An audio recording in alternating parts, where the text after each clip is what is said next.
Austin here from Double to Tech, and today my new AMD AM3 Plus Crosshair 5 Forumla Asus board came in the mail. So let's go ahead and get started with the unboxing. The box itself is pretty fancy. It is a higher end motherboard.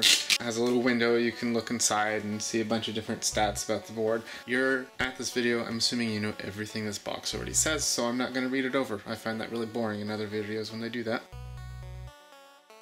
I'm going to put the motherboard off to the side first while we go over the accessories.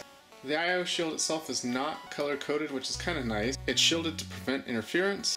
We have 6 SATA 6 gigabit per second cords. Supposedly these are extra shielded for the new SATA 6 gigabit per second specification. Single crossfire bridge, single SLI bridge, 3-way SLI bridge, the pin connector so you don't have to go fishing around it inside of your case when you're plugging in your hard drive LED and power LED and reset LED and all that stuff. They also have one of these for the USB connectors. I've seen some other USB connectors have single 4-pin connectors, and I can see why they're including this now. Bunch of zip ties to kind of organize inside of your case, although they're white zip ties, I'd rather use black ones. The Asus ROG Connect cord comes with a sticker to go inside your case, a disc with all the drivers, and Kaspersky antivirus, which we do use at work. Kaspersky does seem to work pretty good. Stickers to label off your hard drive. The manual itself, which is not in color.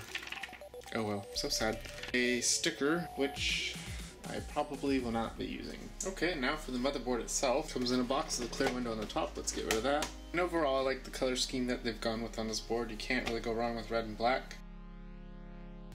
Okay, so let's go over the rear I/O plate first. We have a PS2/mouse combo cord. I still really like seeing these because a lot of times the USB keyboards do not get recognized in like Windows error screens and other things like that. So I'm really glad to see these still. 2 USB 3.0 ports, clear CMOS button, 2 USB 2.0 ports, and an eSATA port, optical audio out, 2 more USB 3.0 ports, Intel Gigabit LAN, 2 USB 2.0 ports, 3 USB 2.0 ports, and the Asus ROG Connect, which also double functions as another USB 2.0 port.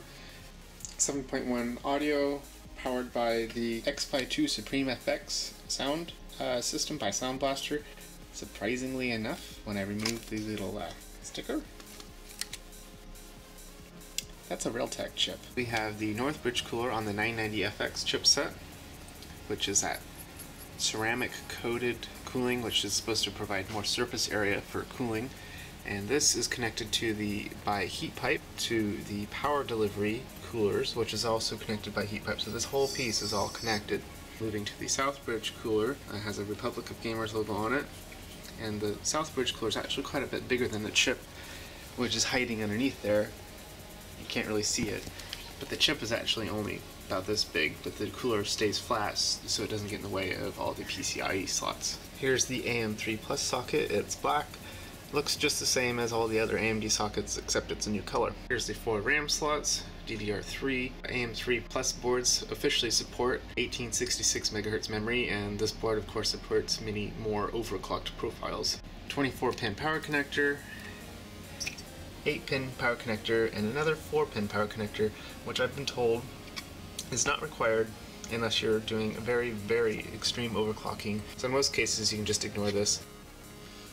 There is the DigiPlus EPU that controls all the power phases for the CPU. Next we'll go over all the PCIe slots. We have a PCIe 16X slot, an 8X slot, another 16X slot, or 8X depending on how you populate the board, and a 4X slot, and a PCIe 1X up here, old school PCIe 1 slot.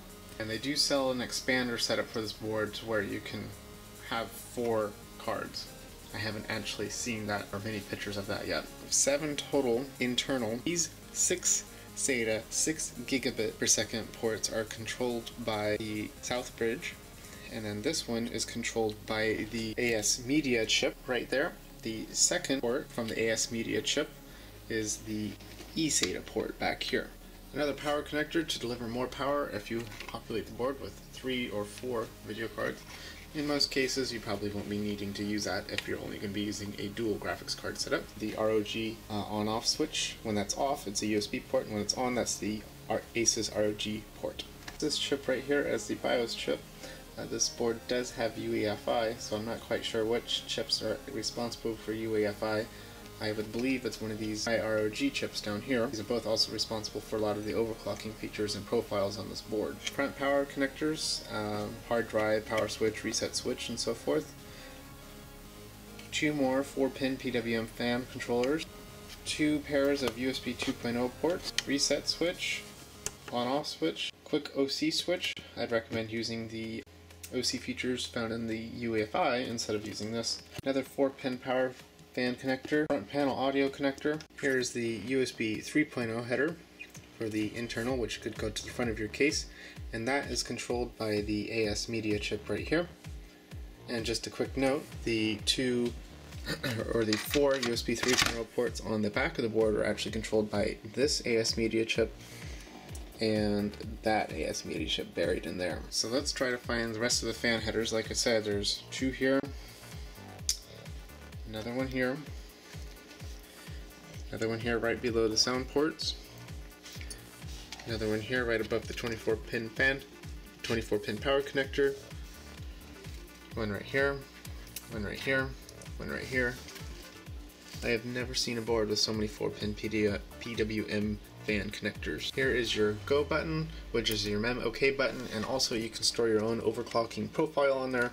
And also, if your board is not booting after you change the clock settings on your CPU, you can press the go button and it'll restore just the clock settings to default instead of resetting everything if you were to use the clear CMOS button. Here is the Intel Gigabit controller chip. Seeing a lot of LEDs on this board. We have a DRAM LED, boot device LED, CPU LEDs. We have a hard drive indicator LED right there. We have three more LEDs right here.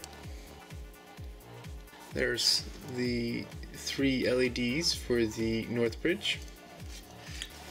There's also three LEDs for the memory slots. Here are the checkpoints to check the voltage on different aspects of the board with a manual voltmeter, but the board does have its own software that checks the voltage for you inside of the UEFI or the ROG Connect. Quick shot at all of the power delivery setup for the board. Pretty crazy, actually. Don't know how many power phases that is off the top of my head. So my problem now is that I purchased this board a couple months early. It was a pretty good deal. I got it on Tiger Direct via Amazon, just because Amazon is having a better deal on shipping and a better sale that day, but it was shipped by Tiger Direct to me. Big problem is that Bulldozer's been delayed yet again, probably until September or who knows when. Obviously, AMD's didn't go as planned. Supposedly, AMD's been working very hard to get the V2 stepping of the Bulldozer chips to a much higher and more satisfactory clock to better compete with Intel Sandy Bridge. So anyways, thanks for watching this video overview of the Asus Crosshair 5 motherboard. Sorry, this is my first motherboard review, so I probably jumped around a lot.